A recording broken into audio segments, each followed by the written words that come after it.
Yo, what's up everybody? Jumping here, and today I'm going to be bringing you all my builds for my Sentinels. Alright, we're going to start with the humans like always. There's two different ones. For the first one is my male. I use him for doing explosions. The other one, well, I use her for doing incendiary ammo glitch, and that's about it. She's more of a weapons build. I know that sounds stupid to a lot of people, but if you're gonna mix up your builds for the two humans, you don't really have that many options for the Sentinels, because he gets warp, he gets throw. There you go. Anyway, let's go ahead and get into this though. For the weapon on him, I recommend the Collector SMG. That's one really good weapon for him. You use a lot of weapons: pistols, Alkalite pistol, Talon pistol, Scorpion pistol, Hurricane, SMG, even Harrier maybe, I don't know, or Lancer would be good. So there's a lot of great weapons. Generally when I show a build, it's really up to you what weapon you want to use, but I really like the Collector SMG on him because he's going to be focused on using his powers quite a bit, and because of that, well, there you go. You don't have to worry about running out of ammo with the Collector SMG all that much. Alright, so for his build, I go for tech armor, durability, power damage. Not the biggest deal, honestly, because he gets warp and throw, but still it's nice. Power recharge, very important to go for this because he gets warp, he gets throw. That's a pretty good combination, but warp's recharge speed can affect you, so he's all about having a very quick recharge speed, so keep that in mind. For warp, it's the same as normal: detonate, expose, and pierce. For throw, I go for radius, detonate, force, and damage. Alliance training, I go for damage and capacity. Like I said before, a lot of him is about going for power recharge speed so I can get my explosions quicker, because the synergy between warp and throw, well, it's one of the slowest exploding combos if you're doing it yourself, but it is something you can do, but you really want to have a good recharge speed. 200% bonus plus everything else, and the tech armor can affect that as well. For the fitness, I just go 4 points into it just to make him a little bit more durable. He's human, he's flimsy. Even with the tech armor, he can die quite a bit. Alright, moving on to the female human. I recommend any type of good weapon. If you are thinking about doing the incendiary ammo glitch, that comes from warp. If you warp a target and then you set it on fire with the ammo, you will get like this crazy cool glitch, which makes it so enemies die a lot quicker. I believe the way that incendiary ammo works, at least for level 4, is that it's 50% of your weapon's damage. So when you talk about that, you got to take into consideration things like snipers have a lot of damage, blunt, and shotguns as well. So you can use a lot of different weapons. I just like the Harrier because of the DPS. You use a Lancer, you use a Hurricane. It's really up to you what gun you want to use. But this build is more focused on using a really good gun and not really caring about power recharge and all this other nonsense. Alright, so I skipped throw in this build. It's not meant for, like, when I play with this chick, I'm not thinking about, hey, I want to get my own explosions. I'm thinking about, let me just do this ammo thing, get fire explosions from my ammo, and also, if I was playing with other biotics, I'll be able to detonate their explosions, and they'll be able to detonate my explosions from warp. So warp is the better choice, when you really put it into those ideas. Alright, for tech armor though, I go for durability, power damage, not important, but still, and durability. For warp, same: detonate, expose, pierce. For alliance training, weapons damage, I went for power damage. I should have went for headshots. You don't need power damage. You really don't, because warp's power damage isn't all that great anyway. So you're not going to kill a lot of enemies with warp. You're going to kill them with your gun and the incendiary ammo glitch. And then finally, weapons damage. For fitness, all shields. So basically, she's just a lot more beefy, meant to just run around, warp, and shoot enemies. For the Batarian Sentinel, this one was a little tricky because I already made him. I actually had to reset him for this. Gun-wise, well, he's a Turian, so there's a lot of great guns. My two favorite guns on him, by far, is the Harrier and the Hurricane. Those are the two guns I would highly recommend if you're going to rock this guy, because he is really good, and he will remain to be really good. Tech armor, I leave it at 3. There's a lot of people, some people don't even go for this, but I still think tech armor is great because although yes, it reduces your recharge speed and a whole bunch of things like that, 35% damage protection just for putting 3 points into it is totally worth it in my book. For warp, I like detonate, expose, pierce, overload, chain overload, recharge speed, shield damage. Kind of meant to just really help you take down those shields so you can shoot the enemies and stun the enemies. And of course, you can detonate cryo explosions, fire explosions, a whole bunch of things, tech bursts, and overload's great. Warp, I use it against Reapers and Collectors or armor targets or bosses. Overload, I use it against all the little enemies, you know, cannibals, marauders, centurions, assault troopers, all that kind of stuff. Turian Veteran, his weapon stuff is so good, so damage and stability. Power damage, don't need headshots because the power damage is 20%. It definitely helps out the overload because overload is a good power and you want to be able to take down the majority of the shields. Damage and stability, so if you put the Hurricane on him, you don't need to worry about stability. For the most part, you can shoot that gun and you will have no kick. For fitness, I leave this at 5 just to get the shield recharge because I do really like the shield recharge. But I have to skip the final fitness, and that sucks, but still, I prefer to get 3 points into tech armor than the 30% more shields and health. That's the way I look at it. I think it makes it up. Alright, now for the Krogan. The Krogan is pretty underused. I don't really see many people play Krogan Sentinel. He's not that bad, though. Gun is up to you once again. He uses grenades, so any pistol or SMG with power magnifier is a good choice. More than likely, I would recommend the Hurricane, though, if you're going to try an SMG or pistol, just for the blunt damage of it and all that. I like assault rifles on them, especially the Harrier, because I can put Warfighter package and just get 2 grenades, a little bit of assault rifle damage, and it does a lot, it does a lot. For him, though, unfortunately, although he's a Krogan, I don't really max out his rage.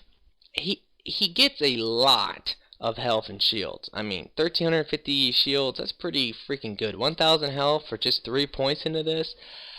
The only problem with this guy in my book is that when I use him, I normally like to put a cyclonic on him just to make up that difference, to make it so that he won't really die ever. Because if you have a cyclonic 4 on him, he's really hard to kill even without the full fitness.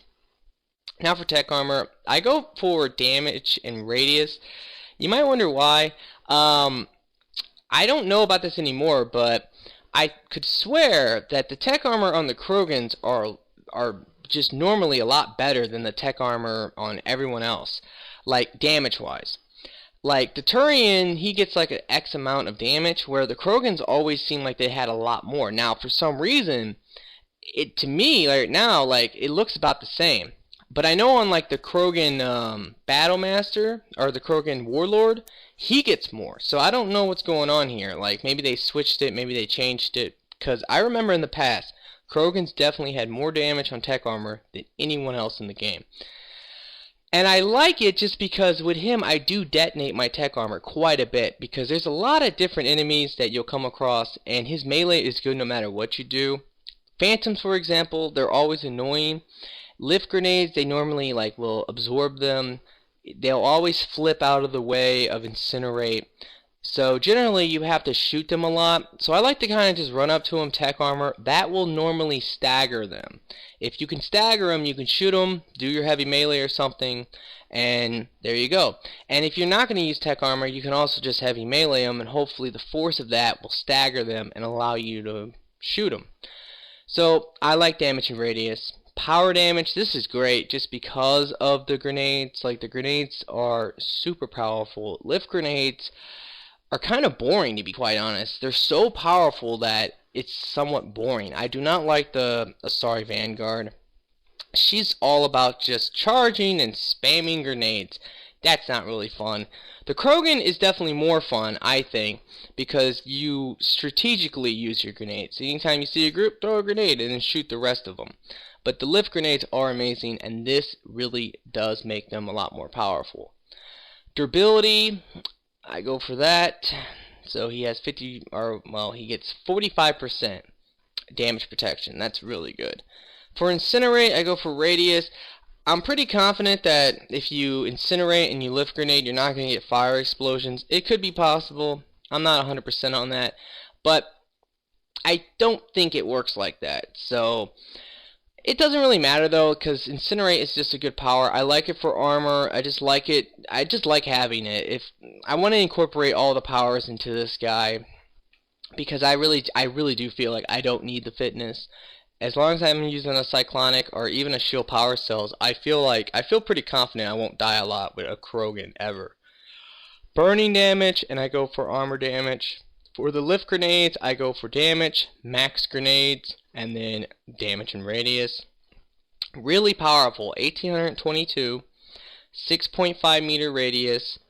You get the tech armor bonus. You also will get potentially like a scorpion or any type of pistol magnifier or SMG magnifier if you put that on. So these grenades are extremely powerful. Now for the Krogan Berserker, I don't think it's necessary to go for damage and capacity on them. The capacity is nice, but the power damage is only 5%. Don't see the point of that. I'd rather get a little bit extra weapons damage, so it's kind of balanced in a way when you look at it. 15% weapons damage bonus and a 22% power damage bonus. I like that. And for the fitness, 3 points. So that is the Krogan for you. Now the Batarian. I really like the Batarian. I think he's one of my favorites. But the weapon's up to you. Once again, you make the call. I have the Wraith on him right now. I switch it up all the time. He gets the ammo bonus, so things like the Harrier is good. The Rigger Carbine is good. There's a lot of great weapons. The Talon. So, like I said, that's up to you. Now for the build, I go for the 3 points in the blade armor. I treat it just like I did with the Turian with the 3 points. 25% damage reduction. I like that just to have it. I think it's worth putting 3 points in it just for that. For shockwave, radius, detonate, and recharge speed. Detonate's there just for your teammates. If anyone's using Reeve or Warp or whatever, you can help them out, and that's always good. Love submission net, damage and slow, and then I go for electrical field. Same as the Vorcha with the engineers, but with him it's even, I think it's more powerful. 326 every 1 second, so if you can shoot out your submission net, the recharge speed is amazing on it, 1.88. That's really good. You shoot out that submission net, you lock them up, and then if you kill them, they will, the electrical field will just keep going and keep going and keep going, and will do a lot of damage to any enemies around them. And that's when they're alive in the net and when they die in the net. So electrical field is amazing. Batarian Enforcer, I go for damage and capacity for more force and damage on shockwave and for the net. I go for power damage and I go for damage and ammo. So this is great. I love damage and ammo. It's so good for a lot of the guns that don't have a lot of ammo. And I go for durability and shield recharge. So I'm forced to skip the last point of fitness once again, just like on the Turian, but pretty much the build's the same. It kind of is. The only difference is this right here. But that's how I treat it. Alright. Let's go ahead and switch over to the Vorcha. Definitely the best Vorcha in the game.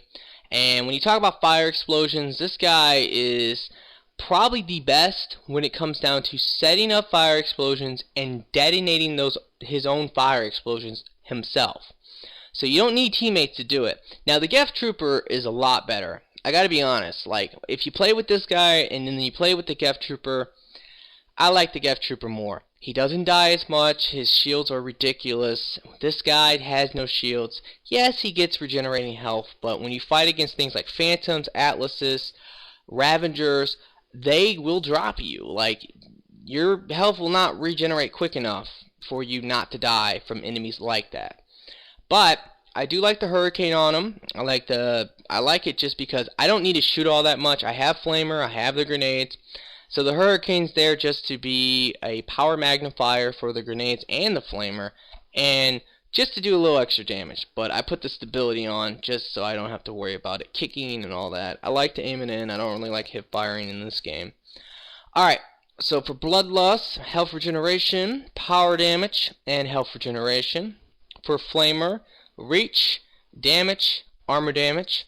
For cluster grenades, this is a little up to you, but I'll get into that in a second. I go for radius, max grenades, because there's no point to go for damage combo.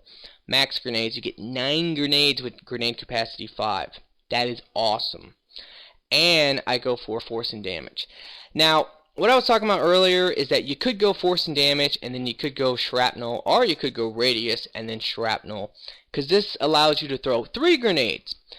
Now with flamer, you can set up like 5 targets, like in a matter of seconds. As long as the flames connect to all the targets, you'll set every target up. So throwing 3 grenades could potentially mean 3 fire explosions. But with him, I always, at least with cluster grenades, I like to get that direct impact. If you can hit them in the face with the cluster grenade, it will immediately detonate, meaning you'll immediately get your fire explosion.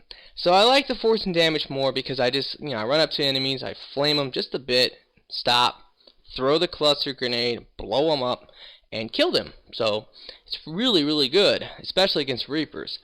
Alright, I treat them like all the other Vorchas. I go for damage and capacity, and I go for fitness. Just 4 points into each.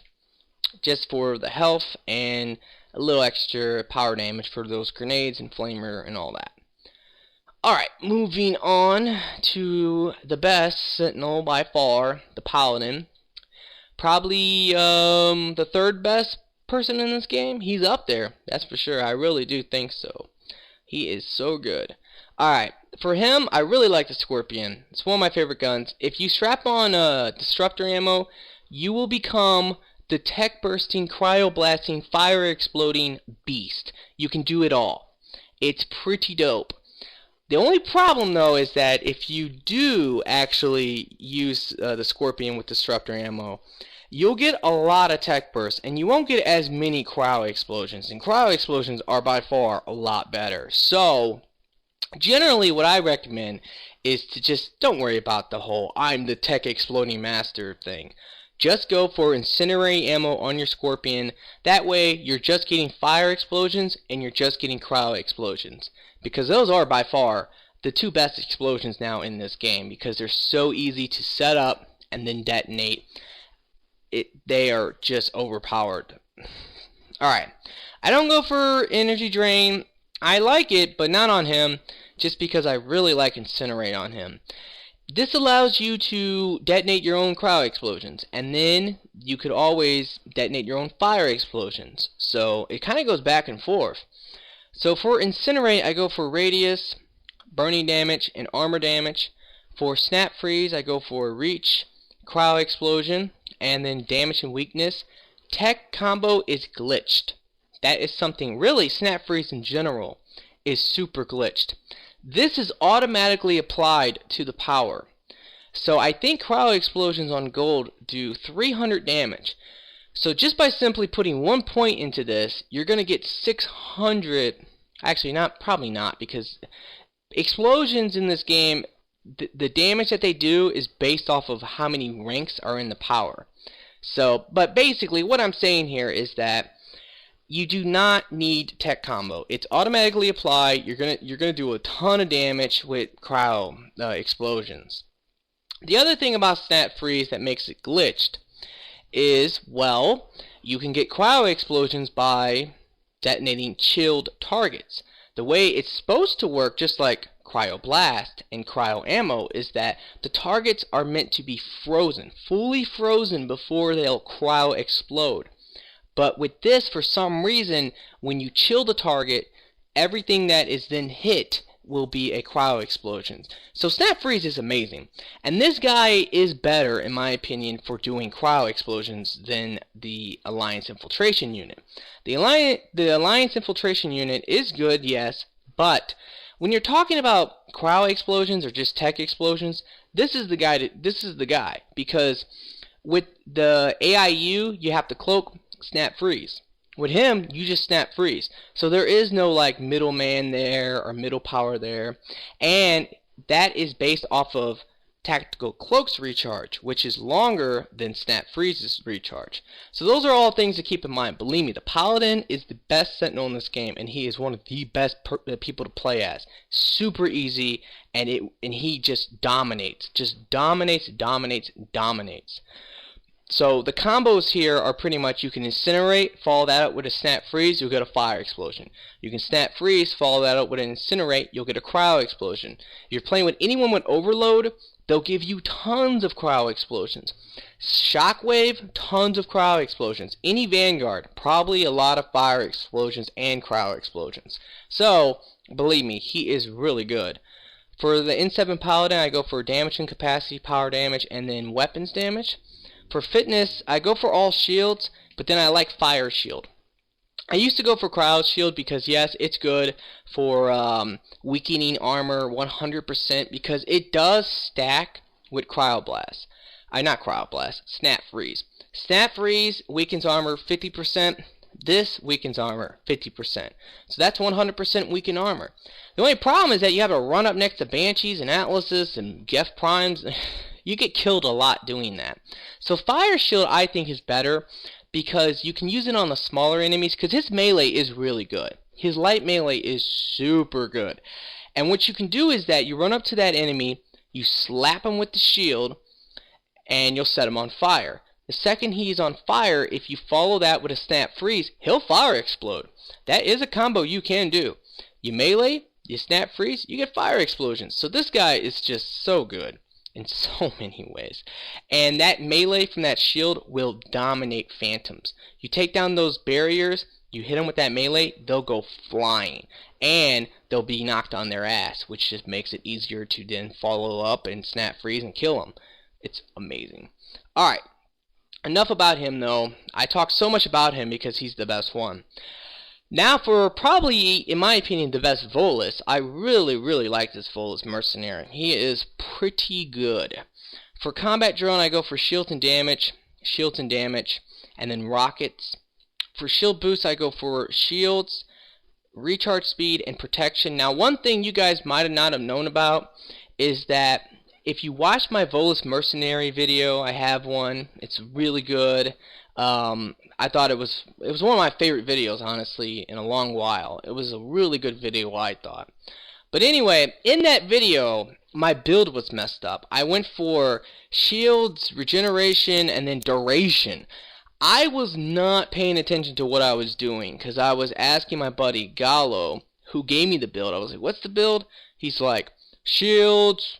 Basically he said bottom, top, or something like that. So I just followed what he was doing, and I wasn't even like thinking for myself. Believe me, I'm not trying to knock him, but duration, you don't need duration. It's all about protection, 50% damage protection. I mean, he admits that now. I mean, I don't know what he was smoking at the time, but like he even says now that, yeah, no, protection's the way to go. You know, this is great. 50% damage protection for you and all your allies. That's amazing. So what I'm saying here is that if you watch that video, I don't have this. So the entire video, I think I died once or not at all, and I didn't even have protection. So that's pretty dope. So anyway, the way I like to set this up by far is definitely shields, recharge speed, and protection. Regeneration, that's good, but it's better for your teammates than it is for yourself. And I think, you know, playing selfish a little bit here and there is not that bad. If you're by your teammates, the recharge speed will allow you to heal them. So, I don't know. Anyway, moving on. Volus training. I go for weapons damage, power damage. You don't need a shield boost. The power damage will help the drone. And then weapons damage. For the fitness, all shields. Skip decoy. Decoy's stupid. I hate it. Alright. Moving on to the Valkyrie. Probably the second best Sentinel in my opinion. I really like her. I think she's better than the Fury. I really do. So, weapons. You can use any weapon you want. Alkalite I do like because, well, you shoot them with the Alkalite, take down their shields, you blow them up, they die. Pretty good gun, pretty solid choice.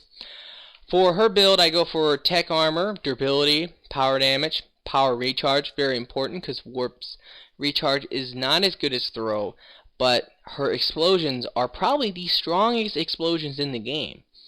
That's something you have to remember. And the reason why I say that is because you get, for warp, you go for detonate and then expose. Expose will make targets take 15% more damage. Plus, warp in general weakens armor. So you do, I think, 50% weaken armor with her. So you debuff them with the warp compared to throw, which doesn't debuff. And then annihilation field, well, it gets its own debuff. So you're talking about every time you hit an enemy, they're taking, or at least every time you blow up an enemy, they're going to be taking 30% more damage from that explosion. Plus, if they have armor, you're going to weaken their armor 50%. So her explosions are really good. But you do want to go for impact radius. It's the same as before. The impact radius affects the explosion radius. Well, not your biotic explosions, but the detonation radius if you detonate the field, which is something I don't think you should ever do, because if you do that, you have to sit through 2 recharges. That's not worth it. But anyway, basically, basically, radius affects that, and also it affects the setup radius. That's true. Damage taken, I told you before, 30% would warp in this. Really, really good. And then finally, drain. Drains the shields. Awesome. Damage and capacity and power damage, and then 3 points into fitness. One problem with her I don't like is that when you play her, you really do want to run with a cyclonic. If you don't have a cyclonic, you will die a lot. So if you're going to play her, remember, you might want to put on a cyclonic. Alright, now moving on to the final one, which is the Krogan Warlord. I have updated this build since the last time you've seen it, and I'm sure some people will like it more. So, weapon. I told you before, his biggest problem is getting stabbed by phantoms and getting grabbed by banshees, and also brutes and scions and, well, everything. That sucks, but I have the scorpion on him because I like the power magnifier and I like the melee stunner. And the scorpion's there just to stagger phantoms. I mean, you have to have something to stagger phantoms, otherwise they will stab you a lot. So if you can stagger them and then run up and melee them, they'll die. So keep that in mind. You can also use like the Geth Plasma Shotgun, Girl Spike Thrower, things like that. They stagger phantoms as well. You can even strap on the Falcon maybe. It's up to you, but whatever it takes to not be stabbed, because the problem with the Warlord is that he gets booted a lot from random lobbies. I know that for a fact, because I've played with a couple randoms playing him, and they'll get grabbed like 7 to 10 times. Well, maybe not 10 times, but 5 to 7 times in a game. That's unacceptable. You cannot have that happen. That means for multiple rounds, they're out. No, especially against Reapers and Cerberus. Alright, now for the build, I decided not to go for electrical hammer anymore. You don't need it. You really don't. Another thing I learned too, I didn't know this when I first made him. You know, you gotta remember, when I first made him, I just made him randomly. So, now I know more information, I know what's the best option for him. See, I thought that his melee, his heavy melee, would have like some ridiculous damage on it. I'm talking about like 1,500 base damage. That's not the case. His heavy melee only gets, I think, 675 damage. So, what that means is that the base damage on Biotic Hammer is like 900 and something. It is. So, that means that you should definitely focus your build around power damage and not melee damage. I mean, you want the melee damage too, don't get me wrong, but the power damage is more important. That's why a pistol with power magnifier and melee stunner is probably the best weapon choice. Alkalite, Scorpion, those are the two I would recommend just for phantoms. But yeah, those are definitely like some of the best choices, just because you want to make the Biotic Hammer stronger, not necessarily your melee stronger. Alright, now for the build, I go for durability and then power damage, because you get more bang from your buck for this. I used to go for melee damage, and I learned that no, this is not worth it compared to power damage. And then finally durability. Oh yeah, let me show you this. If you remember, when I went for this on the Krogan, or the other Krogan, it was 690, and by default he gets 690. So I think it's like 700 and something on this guy. You don't need to go for it though. Although you can always detonate this against phantoms. That is another option as well. You might want to detonate your tech armor against phantoms. Now for biotic hammer, force and damage, armor damage, and number of charges. Really good. I mean, look at the damage. 1518 plus the melee damage and all the other buffs. Man, his melee, if you use this setup, his melee can kill like a brute easily in 2 hits. You can kill Ravengers in 1 hit. You can kill so much stuff really quick. Biotic hammer will kill every normal enemy 1 hit. So keep that in mind. Alright, for Krogan Warlord, I go for weapons damage. Once again, 5% not worth it. And I already have if you use any SMG or any pistol, you'll have 200% recharge speed. So you don't really need the capacity. So I prefer the weapons damage. Just so if I do shoot phantoms with my Scorpion, I'm going to do more damage to them. And then I go for the power damage, and then I go for the weapons damage. And then for Warlord Rage, I go for melee damage, martial artist, and then fitness expert. There's a big problem with this. I didn't go for this on my original build, and I'm so glad I didn't. Because originally what I thought, and what I said is that by only needing 2 enemies to kill to get rage, that's all, that's easy to do. That's so easy. And then this right here, it makes it so you only need 1 kill to get rage. Now a lot of people might look at that and say, "Oh, that's great. I want my rage." Problem is that that means that every melee kill, which with this guy, every kill should probably be a melee kill. With every kill you get, you're gonna have to go Roar! That's like suicide. That's how I look at it, because you're gonna have to go in that animation every kill, and more than likely you're gonna be surrounded by multiple enemies with this guy. So no, I don't like this. I prefer the fitness expert for more shields, more health, more damage protection, and health regeneration, which is quite a bit, 60% more. So he gets 160 health per second. Pretty amazing, I think. Alright guys, so that's all my Sentinels. I like the Sentinels class, although a lot of people hate them. I hope you have enjoyed this. Please like and favorite and subscribe and all that. I really appreciate that. And yeah, I'll see you guys next time.